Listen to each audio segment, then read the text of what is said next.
Welcome to another episode of Today in Radio History. Today we spotlight an episode from Escape, which was originally broadcast today, May 10th, 1953. Be sure to like and subscribe to us on our YouTube channel and click that bell to receive notifications on each of our weekday video uploads.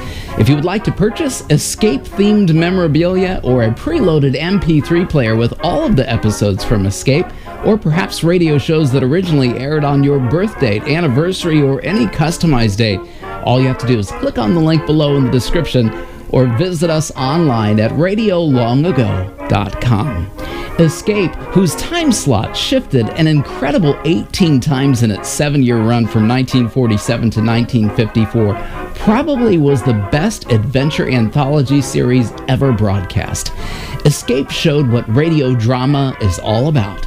Each of the episodes was a mini-drama planned to capture your attention for 30 minutes. Over 200 episodes were made of the program, which began with the questions: tired of the everyday grind? Ever dream of a life of romantic adventure? Want to get away from it all? We offer you Escape. Today's episode, The Vessel of Wrath, originally aired on this day, May 10th, 1953. Today in Radio History presents Escape. Tired of the everyday grind? Ever dream of a life of romantic adventure? Want to get away from it all? We offer you Escape. Escape, designed to free you from the four walls of today for a half hour of high adventure.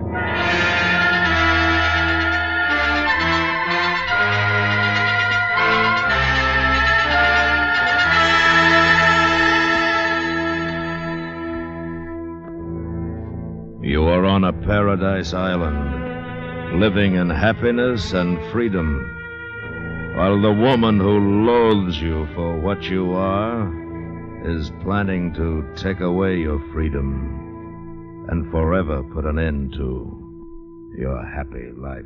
Listen now as Escape brings you Somerset Maugham's unusual story, The Vessel of Wrath.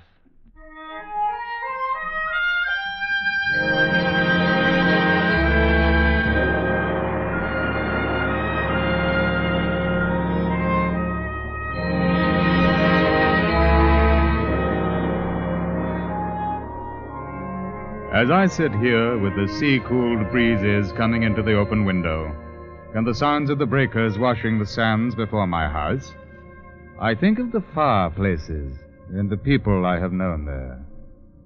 In particular, I think of the thing that happened in the chain of islands known as the Alas Group, which is a fair distance from Java. It extends about 75 miles east and west and 40 miles north and south. At a certain moment of the world's history, the controller of the principal island, which is called Baru, was Mynheer Everett Gruter, and he ruled the people who inhabited the Alas Islands with firmness, tempered by a keen sense of the ridiculous. He was very short and extremely fat, and he had twinkling blue eyes. He knew that he had no dignity in his form, but for the sake of his position, he made up for it by dressing very dapperly. One morning in the early heat of summer, his head boy came into his bedroom while he was dressing. What is it? Dwarf Jones, Mynheer. He wishes to see you. Oh, what an unholy hour for a holy man to call. Yes, Mynheer. Very well. Ask the Tuan to wait and say I shall come directly. Tuan Jones was the Reverend Owen Jones in charge of the Baptist mission on the Alas Islands. His headquarters were also on the island of Baru. He was a tall, thin, melancholy man with a long face, sallow and drawn, of about 40. He lived with his sister in a little white house about a half mile from the village. She was about the same age as her brother and bore a remarkable resemblance. Mr. Gruter both disliked and respected the Reverend Mr. Jones. Disliked him because he was narrow-minded and dogmatic. Respected him because he was honest and good, and the only qualified doctor in the group. At any event, Mr. Gruter buttoned up his tunic, went into the sitting room. Reverend Owen Jones got up. Good morning, Mr. Jones. Have you come in to have a peg with me before I start my day's work? I've come to see you upon a very distressing matter, Mr. Gruter. Oh? Sit down, my dear fellow, and have a cigar. Thank you, no. I neither smoke nor drink, Mr. Gruter. Yes, of course. How could I forget? Please, sit down, Mr. Jones. What can I do for you? I've come to see you about the man they call Ginger Ted. I want to know what you're going to do about him. Why, what has happened? It's disgraceful. There was a disgraceful row in one of the Chinese shops last night. Ginger Ted wrecked the place and half killed the owner. Drunk again, I suppose? Naturally. When is he anything else? It took 6 men to get him to jail. Well, he is a hefty fellow. He must be deported from these islands, Mr. Gruter. Absolutely must. Oh? The man's presence is a public scandal. He's never sober from morning to night. And as for his behavior with the native women... Yes. Well, Mr. Gruter, you know this man's transgressions just as well as I do. It's grown steadily worse ever since he came here. Now he has really overstepped the limit. I beg you to use your power and turn him out once and for all. It is time for me to go to my office, Mr. Jones. I shall see what must be done. I wish you good morning.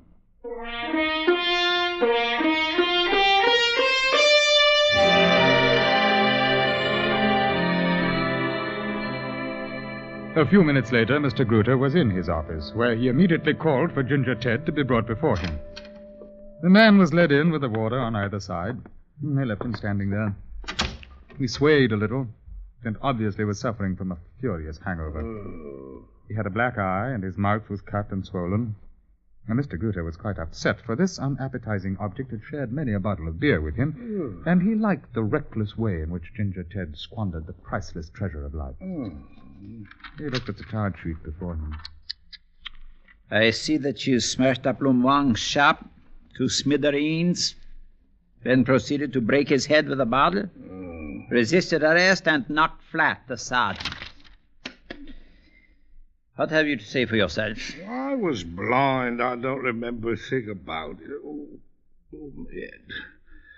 They say I half killed him. I suppose I did. I'll pay the damage if they give me time. You will, Ginger, but it's me who will give you time. You are a disgrace. Incorrigible. You have kicked up row after row.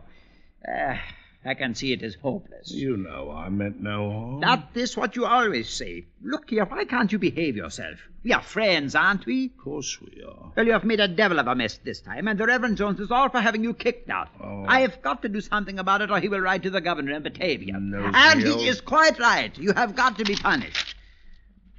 I'm sentencing you to 6 months on Mapatiti. Oh. Hard labor. Oh. All right.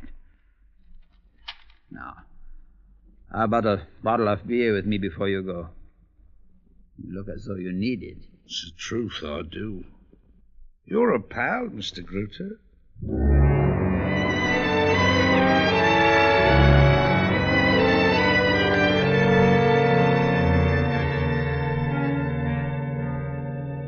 Ginger Ted took his sentence with good grace.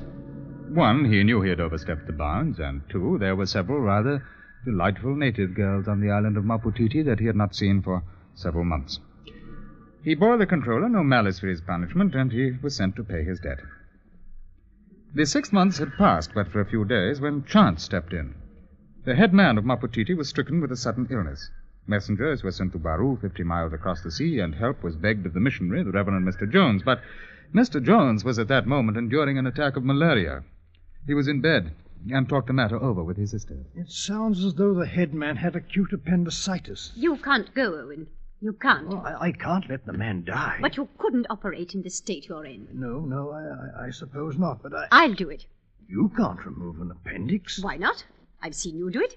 Done lots of minor operations. I can't allow it. It's too dangerous. They wouldn't understand. A woman? No. You... I'm going, and that's all there is to it.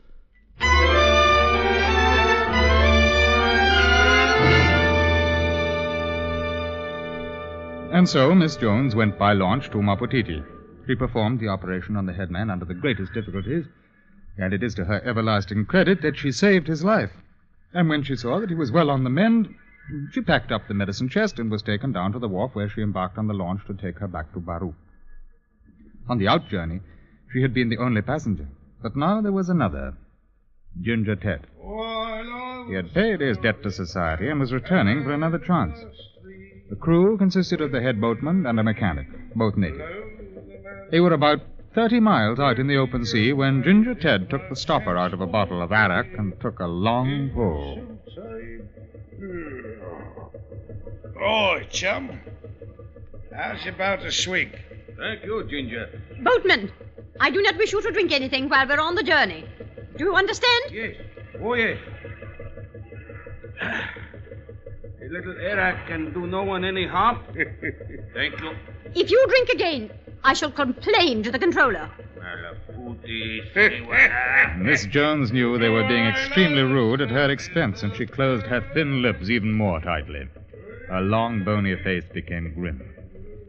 They went due east. Then the sun set radiantly behind one of the small islands. The sea was like glass, and Miss Jones suddenly felt her heart filled with gratitude for the beauty of the world. It was then that there was a lurch, and the launch began to vibrate, and the engine rattled. Oi! What's up? Propeller, Ginger. We scrape free. Do we make it back to Baru tonight? Better we not. Better we stop at island and fix. Right. Oi, miss. You're going to have to put over at the little island over there. Put on a new propeller in the morning when the tide's out. That's impossible.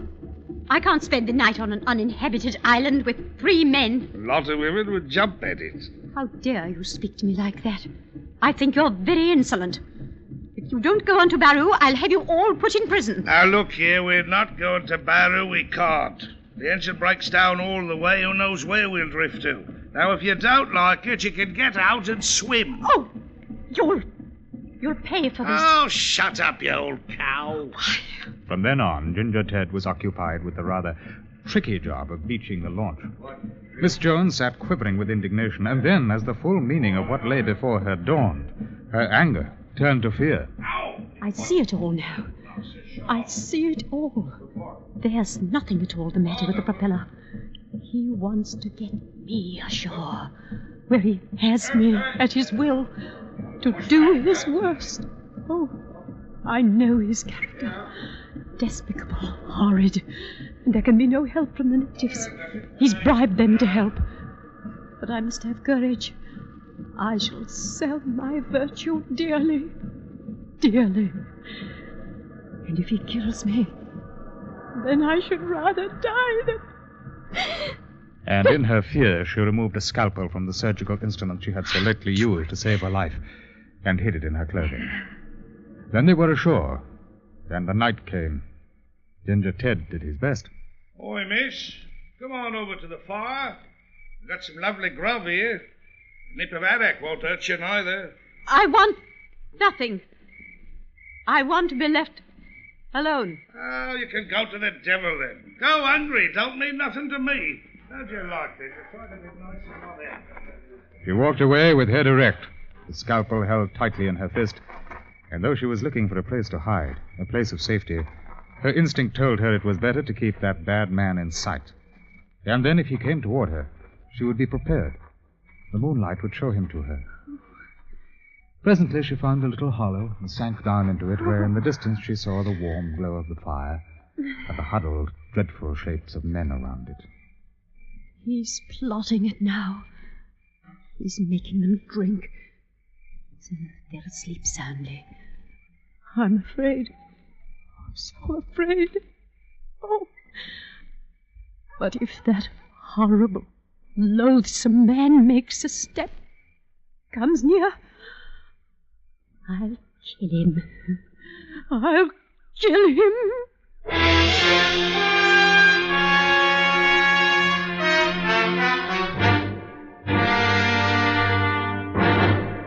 We will return to Escape in just a moment, but first, in time of accident or emergency, it helps to be in good financial condition.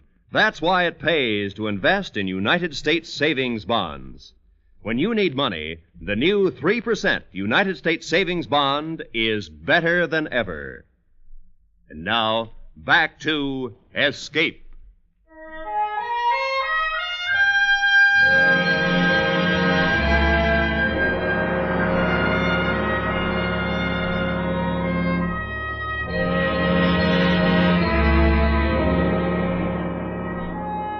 It should be mentioned again that Miss Jones was a woman hard on 40. She had an odd, drooping gracefulness and was extremely flat and thin.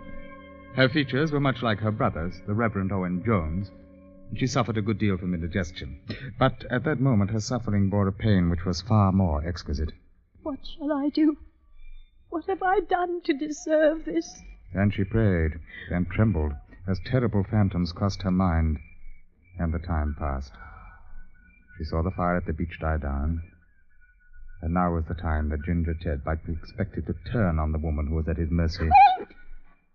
He smothered a cry, for suddenly he got up and walked in her direction. She clenched the scalpel more tightly.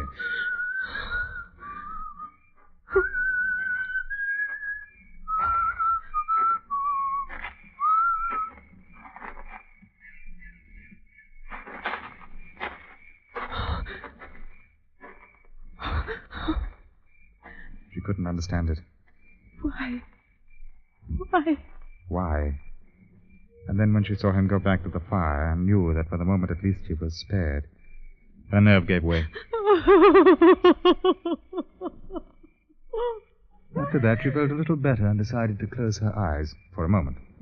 The strain of watching had tired them, and when she opened them again, it was morning. And with a sudden shock of fear, she found that she was covered with 2 copra sacks. He must have done it. Good morning. I was just going to wake you up. There's bananas breakfast. Come on, here's a hand.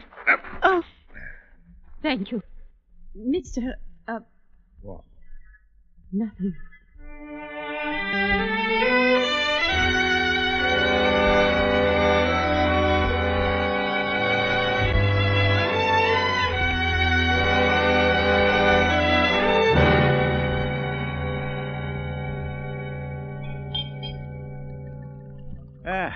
I have missed you, Ginger. Here's luck. Same to you, Mr. Gruter. Well, you don't bear me any malice for the sentence I gave you, I hope? No bloody fear. I didn't have a bad time, you know. Nice lot of girls. I met you, Titi. You ought to give me a look over one of these days. You are a bad lot, Ginger. Oh, by the way, I've been saving a remittance from England while you are away. I took out for the damage you did, and still there is a little over £30 left. That's a lot of money out here. You really ought to do something useful with it. I'm going to. Spend it. Mynheer, Tuan Jones wishes to speak with you. Very important, he says. Mr. Gruter, I shan't detain you long. I heard that... Oh, there you are, Ginger. I've been trying to find this good man all day, Mr. Gruter, and I heard he was here. How is Miss Jones? None the worse for her night in the open, I trust? No, not at all. I want to thank you. Oh, me? You did a great and noble thing. Me? My sister is right. One should always look for the good in their fellow man. I have misjudged you in the past. I beg your pardon. What in the blazes are you talking about? You had my sister at your mercy, and you spared her. She was defenseless in your power, and you had pity on her. I thank you from the bottom of my heart. Neither my sister nor I will ever forget. I thank you. What in bloody blue blazes does he mean? Oi, Gruter. What's so funny? Oi! If you don't stop laughing, I'll break your bloody head open. Well, he's... Ginger, he's thanking you for having respected the virtue of Miss Jones. What? Yeah. Me? Me? That old cow? What does he take me for? Well, you have a reputation of being rather hot stuff with the girls, Ginger. What? I wouldn't touch her with the fag end of a 10-foot barge pole. Never entered my head. The ruddy nerve. I'll wring his blasted neck. Look here. Give me my money. I'm going to get drunk. I don't blame you. That old cow. That old cow. Here you are. Go and get drunk, Ginger Ted, but I warn you, if you get into mischief, it will be 12 months next. I shan't get in mischief, don't worry. But it's an insult, that's what it is. A bloody insult. Dirty swine. What does it take me for?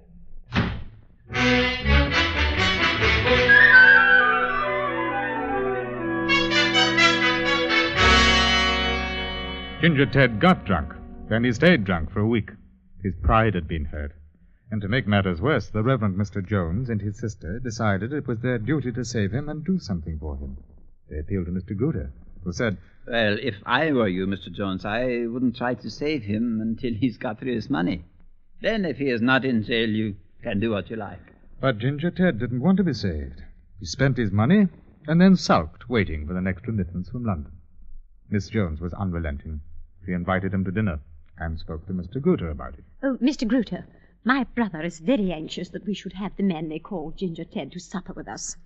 And I've written him a little note inviting him for the day after tomorrow. I think he's rather shy. I wonder if you'd come with him. Well, that is very kind of you. My brother feels that we ought to do something for him. Have woman's influence and all that sort of thing. Will you persuade him to come? Well, I do my best, Miss Jones. Tell me, Mr. Gruter, how old is he? According to his passport, 37. And what is his real name? Surely not Ginger Ted. Edward Wilson. Edward Wilson. Yes. Edward Wilson.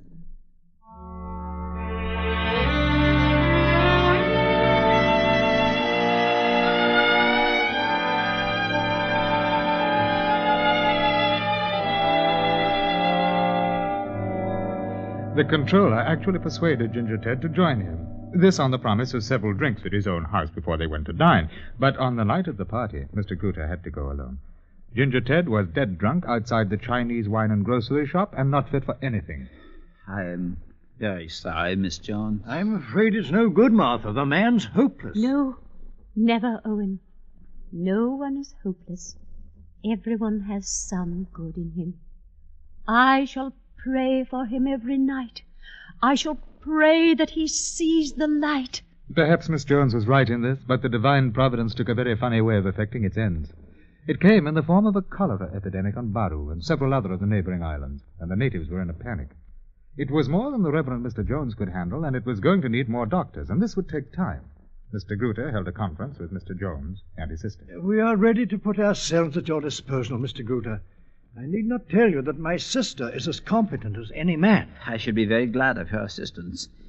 But I am afraid it does not work for a woman. She would have to go to some of the outlying islands. We cannot possibly spare you, Mr. Jones. Then, of course, I shall go. But it might be dangerous. Some of the natives are still treacherous. You would have too much trouble with them. I'm not afraid. I dare say, but if you get your throat cut, I shall get into trouble. Besides, we are so short-handed here on Baru, I do not want to risk losing your help. Then let Mr. Wilson come with me. He knows the natives and speaks their dialects. Ginger Ted? Oh, no, he is just getting over an attack of the DTs. He has been drunk for weeks. That's out of the question. I wonder if it would be wise. After all, I trust him, Owen. I shall always trust him. Oh, there was a great deal more discussion, but in the end, Ginger Ted was sent for. He looked ill. He was in rags and hadn't shaved for weeks. No one could have looked more disreputable. Look here, Ginger. It is about this cholera business. We've got to force the natives to take precautions, and we want you to help us. Why the devil should I? Well, it was my suggestion, Mr. Wilson. You see, I was afraid to go alone. I thought if you came, I should be safer. Well, what do you suppose I care if they cut your ruddy throat? It don't mean a thing to me. There's no reason you should care, I suppose. It's all right. I'll go alone. A lot of bloody foolishness for a woman to go out there alone. I dare say, but it's my job. And I can't help myself. I'm sorry if I offended by asking you. It wasn't really fair to ask you to share such a risk, was it? All right. Have it your own way. I'll come with you. When do you want to start?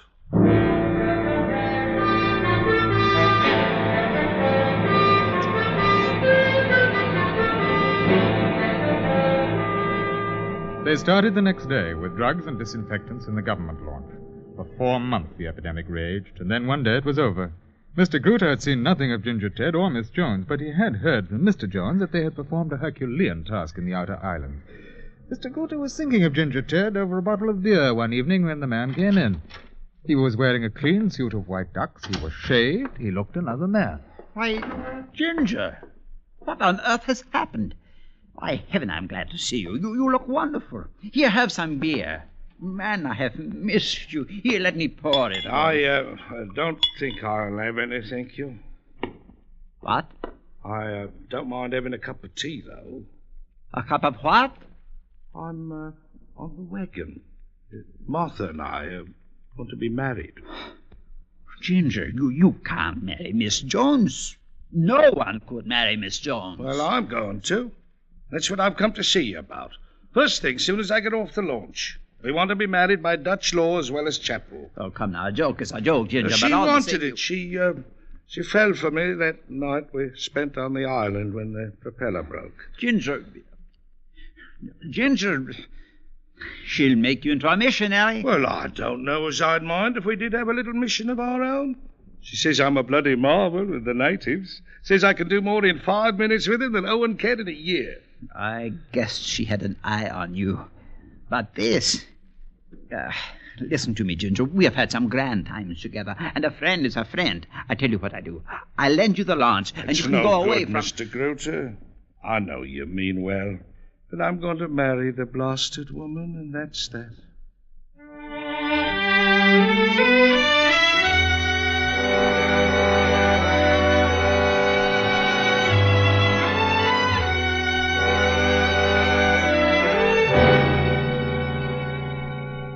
You must do something about it, Mr. Jones. This is madness. My sister is of full age and entitled to do as she pleases. But you don't mean to tell me you approve of it. You know Ginger Tat.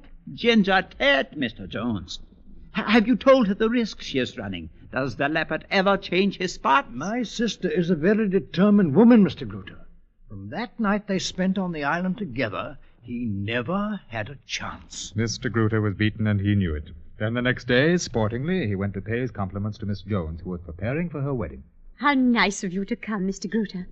I've been wanting to tell you how splendid Edward was through this terrible time. He's a hero. He's a saint.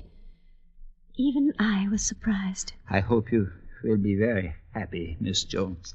Oh, I know I shall. And you'll never guess where we're going for our honeymoon. Java? No. If you'll lend us the launch, we shall go to that island where we were marooned. It has very tender recollections for both of us. It was there that I guessed how fine and good Edward was. It is there that I shall let Edward begin his new life. Mr. Gruter caught his breath. He left quickly, for he thought that unless he had a bottle of beer at once, he would have a fit. He was never so shocked in his life.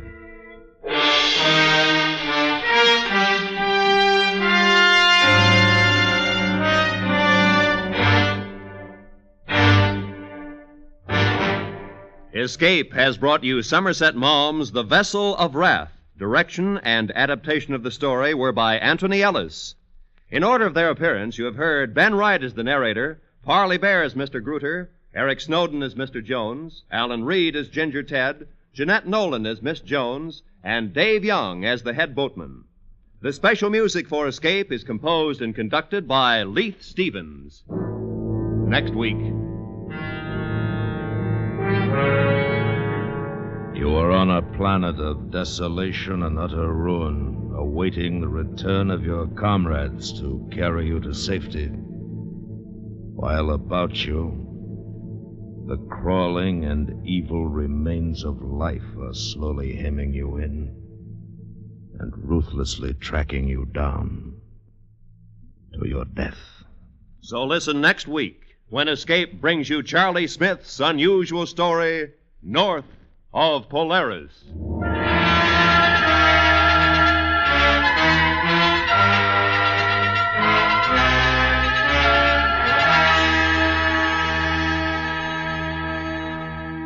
Tomorrow night on CBS Radio, here concluded Suspense's production of Shakespeare's tragic drama, Othello. Richard Widmark plays Iago, Elliot Lewis, Othello, and Kathy Lewis, Desdemona. Also tomorrow night, don't miss the Lux Radio Theater's charming excursion into fantasy, The Bishop's Wife, starring Cary Grant and Phyllis Thaxter. Othello concluded on Suspense, and The Bishop's Wife on Lux Radio Theater tomorrow night on most of these same CBS radio stations. This is Roy Rowan speaking. And remember, America buys 30,000 new radio sets a day and listens most to the CBS Radio Network. Radio